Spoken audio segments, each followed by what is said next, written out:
Every mission has different challenges, whether it is a mission under pandemic or during a strife-torn or a war situation where it's a race against time. How does the government work and ensures that all these missions work smoothly? Let me very quickly bring in at this moment Mr. Harsh Vardhan Shringla, former Foreign Secretary, who has a ringside view of these many of these operations. Thank you so much, sir, for speaking to us. Let me start by asking you, India has made safety and well-being of its population outside the country a central theme of its foreign policy under Prime Minister Narendra Modi. How has all this come into play?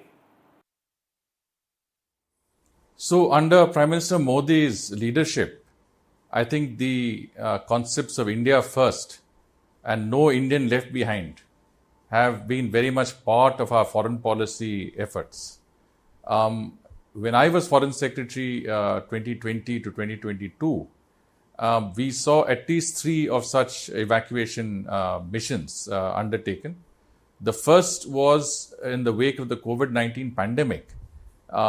You would recall that a lot of Indian nationals were stuck across the world because lockdowns were declared around the same time, not just in India, but in countries across the world, and international flights were not, taking place. So we had to get all these people back, but it was also important to understand when it was the right moment to undertake this. And when it was felt that this was the correct moment, then the government launched what would be considered to be the largest evacuation exercise in the world in Op Vande Bharat. That was one.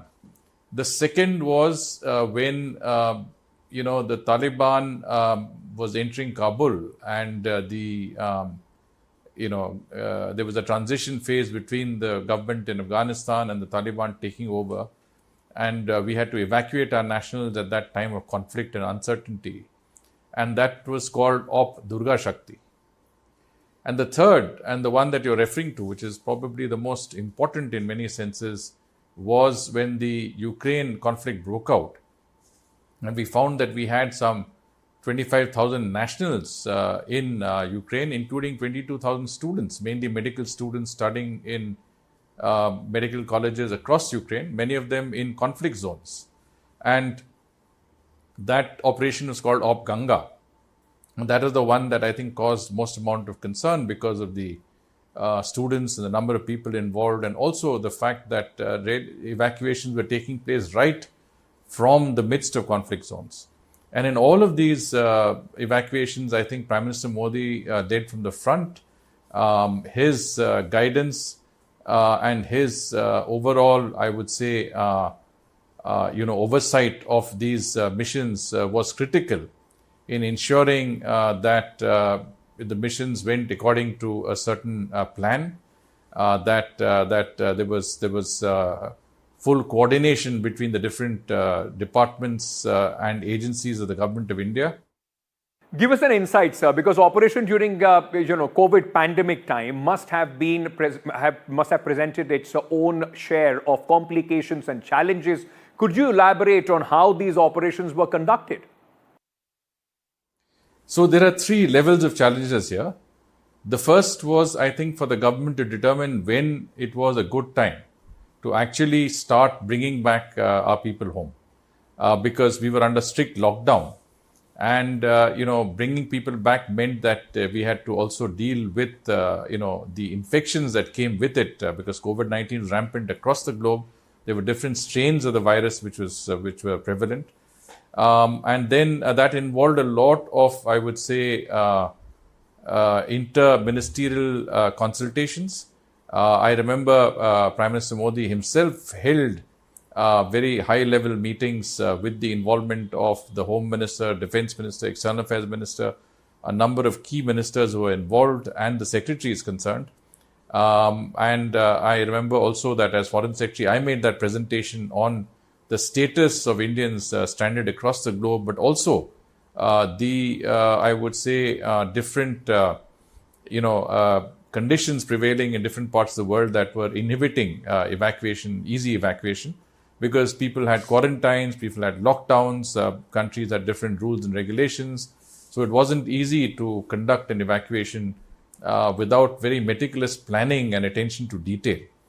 And once it was considered that it would be opportune to get our citizens back, because keep in mind that they were also in dire straits. There were people all over the world. I remember there was a group that was in Peru on tourism, and they were completely stuck in that country.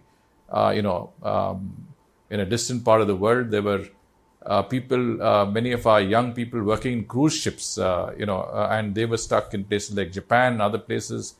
There were many different types of situations that we had to encounter in terms of, bringing our nationals back. And at that time, I think arrangements were made to not only bring back people to main cities.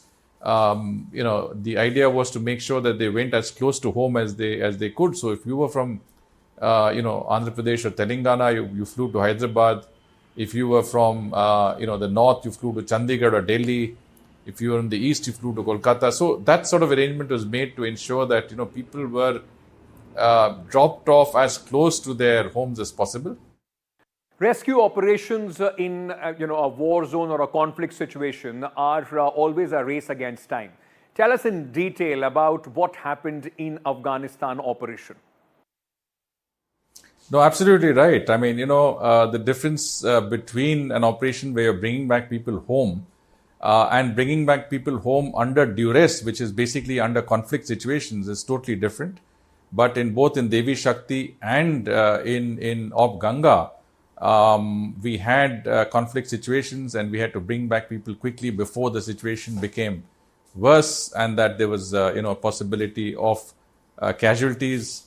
In the case of Afghanistan, as you know, the Taliban takeover was very swift. And you had the beginnings of some fighting in the outskirts, but you suddenly found that the Taliban made very rapid advances, and before you knew it, I think it was around 14th or 15th of August 2021 when the Taliban had entered Kabul, and a lot of our citizens who were working across Afghanistan had come to Kabul and were essentially had to be airlifted out, and we mounted a huge exercise because we used Tajikistan as a staging point, simply because there wasn't enough space in Kabul airport to accommodate aircraft. So the bulk of our aircraft, the commercial aircraft, flew to Tajikistan, where we had an arrangement, and the Tajiks allowed us to use their airport on the border with Afghanistan. So that was the base, and from there our military aircraft flew sorties into Afghanistan, into Kabul, picked up citizens and brought them back to Tajikistan, where they were put into commercial flights and brought to India. So that worked much better because of two reasons. One is that the Americans who were in charge of Kabul airport allowed only military aircraft to operate from there, and the Pakistanis did not allow military overflights over their territory, so only commercial flights could overfly, which meant that if you didn't overfly Pakistan, you had to take a very long route back. It added about 5 hours to the entire journey. So we had to use commercial aircraft, military aircraft from the Kabul, Tajikistan sector, and civilian aircraft from the Tajikistan, India sectors. And of course, the challenge was how to get people to the airport. And I remember we had some sleepless nights, not just in Op Ganga, but also in Op Devi Shakti, when we had to get people out at night. And that was considered the best time because, of various reasons. There was some, it was calmer, it was better to take people out at night. And there were as many as 15 roadblocks, which were mined by different elements of the Taliban, not the same groups, but different groups. And each roadblock had to be negotiated. You had to get a safe passage from a roadblock, go to the next one, again, conduct that safe passage. And there were very tense moments there because everybody was edgy and, trigger happy. So you never knew what would happen.